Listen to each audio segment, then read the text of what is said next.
केमिति एक प्रेमिक ईश्वर एक व्यक्ति को नरक पठाई पारिबे।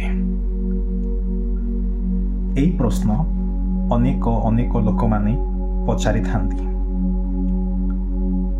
ए विषय रे आमे आलोचना करिबा को जिबा। How can a loving God send people to hell? ए विषय को आमे आज चिंता करिबा को जिबा। आशा करे आपण माने भल अछंती। समस्तन को प्रेज लॉर्ड। प्रभु आम्भ मान को आशीर्वाद करंतु। प्रिय ईश्वर को लोक माने आमे एक चिंतार विषय जहाँ आमे आज आलोचना करिबा को जाउछु। जदि ईश्वर प्रेमिक, ईश्वर दयालु, क्षमाकारी, तेबे काहेकि एक व्यक्ति को से नरक पठांती? यह होची प्रश्न। आम्भे माने सर्वप्रथमे एक वाक्य को अध्ययन करिबा जे ए नरक कहा पाई। ए विषय को आमे आलोचना करिबा, पठन करिबा वाक्य। जदि आम्भे माथ्यू पुस्तक को पठन करू तार 25-41 पद रे लेखा जाय अछि। एठारे जीसु कहंती, तत्परे से बाम पार्श्वस्थ लोक मानकु मध्य कहिबे, रे शापग्रस्त माने मो सम्मुखरु दूर होई शयतान ओ ताहार दूतमानंक निमंते प्रस्तुत करा जायथिबा अनंत अग्नि मध्यकु प्रस्थान कर। आ हेल रे अग्नि मध्य रही अछि। ता माने ए अध्यायसुर आमे जानिलु जे नरक बा जो हेल बोली कहा जाए ताहा शयतान एवं तार दूतमानंक पई प्रस्तुत करा जाय अछि। तेबे मनुष्य तहिरे पड़ती काहेकि, सेथि को जानती काहेकि? ए विषय को आमे चिंता करिबा। आमे सर्वप्रथमे जानिबा को हबो जे नरक बा हेल फायर एहा मनुष्य मानक पई न, एहा शयतान एवं ताहा सहित पतित दूत माने से मानक पई नरक प्रस्तुत करा जाय अछि। अंतिम समय रे ईश्वर से मानक सेठारे दंड देबे। तबे मनुष्य माने जानती काहेकि? केतेक कुहंती hell is a consequences of rejecting God's love and grace। ईश्वरंकर अनुग्रह एवं प्रेम को रिजेक्ट करिबा, बातिल करिबा, त्यागिबार फलाफल होची नरक को जीवा। ईश्वरंकर न्याय जहा तांकरी पवित्रता आड़कू प्रकाश करे, रिफ्लेक्ट करे, तांकरी अनुग्रह, तांकरी प्रेम, ए सब को त्याग जदि जने व्यक्ति करे, अविश्वास करे, रिजेक्ट करे, तबे से नरकगामी हेब। जेतेबेले जने मनुष्य पाप करे, जेमिति शयतान पाप करे, जेमिति जने मनुष्य अधर्म, पाप, मंद, चोरी, कुकर्म जहा से करे ताहा शैतान रो स्वभावधारी विशिष्ट, ता शैतान रो कार्य सदृश। कारण शैतान बाइबल रे लिखा अछि से आरंभरु पाप, नरहत्या, चोरी, मंदता, अधर्म करि आसुछि। जदि जने व्यक्ति से प्रकार करे then he became like a demons. से शैतान सदृश होई जाए।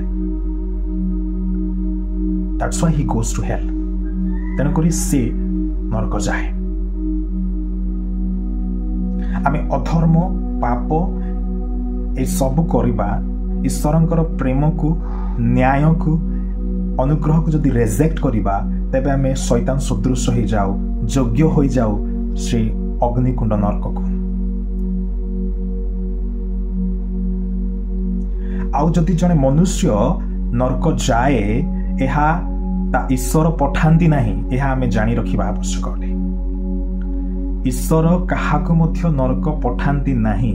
मनुष्य माने नरक जीवार कारण होची सेमानंकर फ्री विल, स्व इच्छा सकाशे से माने जानती। स्व इच्छा सकाशे पाप करबा हेतु स्व इच्छा सकाशे ईश्वरंकर न्याय को एड़ेइबा सकाशे स्व इच्छा सकाशे ईश्वरंकर अनुग्रह को त्यागिबा सकाशे त्यागिबा हेतु स्व इच्छा सकाशे ईश्वरंक प्रेम को न बुझी त्यागिबा हेतु एक मनुष्य योग्य हो जाए नरक पाई। किंतु ईश्वर कदापि कौनसी व्यक्ति को नरक पठाइबा को चाहती नहीं। तबे परमेश्वर काहे आमको इच्छा देले? परमेश्वर जदि आमको इच्छा शक्ति न देथिले आमे गोटे रोबोट भली काम करिथांते। पुणी परमेश्वर जदि आमको इच्छा शक्ति न देथिले we could have act like a robot, जेमति रोबोट्स माने काम करंती। परमेश्वर आमको इच्छा शक्ति देले, चयन करिवार शक्ति देले, जहाँ आमे ठीक भूल जानी ईश्वरंकर प्रेम को एक्सेप्ट करिबा, ईश्वरंकर अनुग्रह को एक्सेप्ट करिबा, ईश्वरंकर जस्टिस न्याय ए सकल विषय को एक्सेप्ट करिबा। ए सकल विषय तांकरी पवित्रतार प्रकाश न देई थाए, या को जेपरि आमे एक्सेप्ट करू। एथिपाई परमेश्वर आमको विल देइछंती, इच्छा देइछंती। आम इच्छा को जदि आमे अनवरत स्वेच्छा भावरे अनावश्यक क्षेत्र में व्यवहार करू देन दैट इज डेमोनिक, सेति प्रति दंड रही अछि। तो ईश्वर चाहती नहीं जे कौनसी मनुष्य नरक को जातु,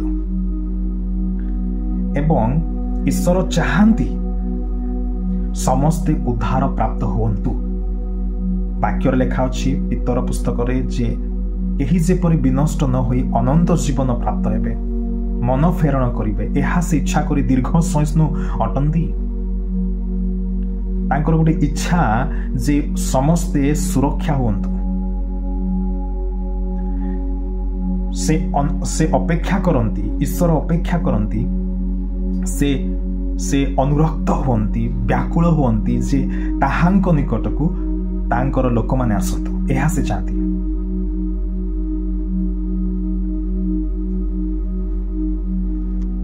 एक विषय को आमे चिंता करिबा को हबो जे जदि कौनसी मनुष्य ईश्वरंकर बा यीशु ख्रीष्टंकर क्रूसार्पित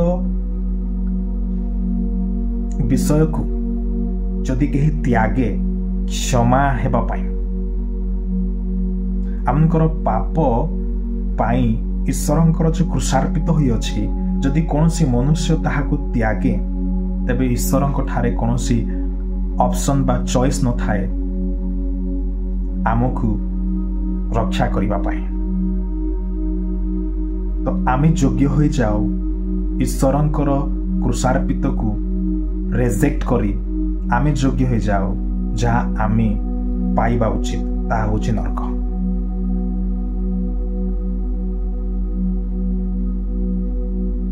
आमे निजे दायी जदि आमे ईश्वरंकर पुत्र ख्रीष्टंकर क्रूसार्पित को जदि आमे पाप क्षमा पाइबा पई एक्सेप्ट करूना, तांकरी प्रेम, तांकरी अनुग्रह, तांकरी न्याय को जदि आमे एक्सेप्ट करूना देन आमे डिजर्व हो जाऊ पनिशमेंट पाई, और ताहा नरकरे घटी थाए।